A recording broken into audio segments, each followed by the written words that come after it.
Okay, this is the Terrarium project. So there are two main parts of this project: the actual plants and case, and the sensors and the coding stuff. So let's start with the case. The case is literally just a glass aquarium with dirt, rocks, and plants in it. The coding part is the most complicated part. So let's start with the Arduino. The Arduino is what controls all the rest of the sensors. It has code on it that I'll show you later that helps control the sensors and make sure everything's going correctly. Then there are three sensors. There's this one, which is the CO2 sensor, this one, which is the humidity sensor, and that one, which is the oxygen sensor. This little device here is the relay. This is what allows us to take 12 volts from the wall and change it into 12 volts for the lights that are inside the terrarium, while also being able to be controlled by the Arduino. So there are many different parts to the actual code, as you can see. So let's start up here. Right here we are including different libraries that we're using for the sensors, and then we're initiating pins that are on the Arduino. Okay? Right here, this is what the Arduino is telling the oxygen sensor is the atmospheric level of oxygen. And begin, set up LED pin as output, that is for the lights. This is a little note saying that this is equal to 12 hours because we want to turn the lights off every 12 hours. So we write digital write LED pin low, delay 12 hours, and then turn it back on as high for 12 hours. Then we have a little line saying float parts per million is equal to gas sensor get parts per million. This is for the carbon dioxide sensor. It's basically, the code is basically telling the sensor to get the parts per million of carbon dioxide that it's getting every minute and run it to the Arduino. And then it will print CO2 parts per million is, it will get that value, and it will do it every 5 seconds.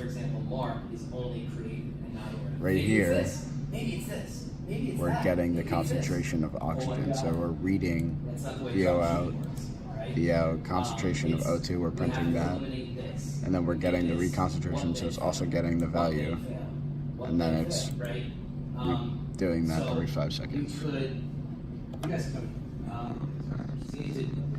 So this is where we get the value of oxygen. So this is float, read O2, V out. That's what this is.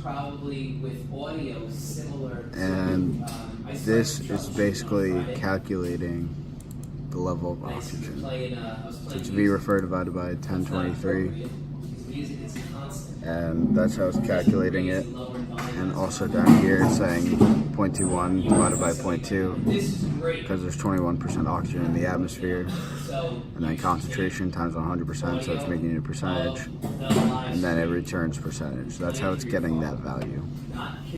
So now that we've looked at the code, let's actually look at the Arduino.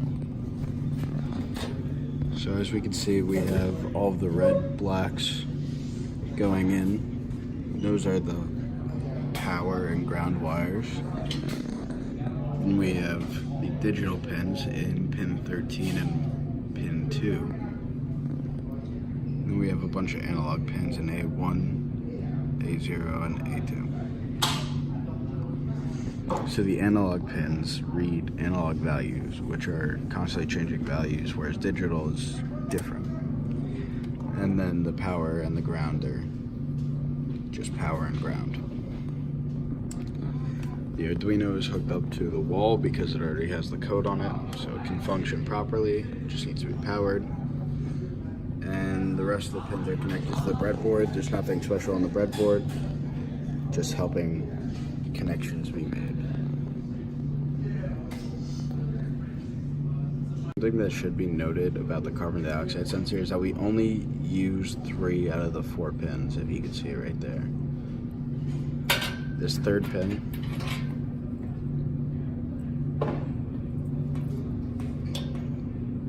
we don't use because that is the digital output, and we're only reading the analog values that are coming out of this. Even though it's a yellow wire, it's still an analog value. Okay. Last thing we're gonna look at is the relay up close. So here we have power going into the relay and power coming out. So the relay is hooked up to the breadboard right there, the Arduino power and ground, and then the blue wire comes into the Arduino, turns into a black wire, and it comes into the Arduino.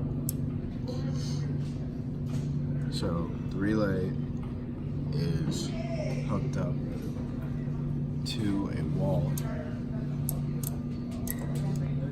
via this cable. So it's plugged in right there. And that goes into one slot. And then power, ground for the light come out up there by the lights, right there. And then the Arduino is able to control it through that blue wire.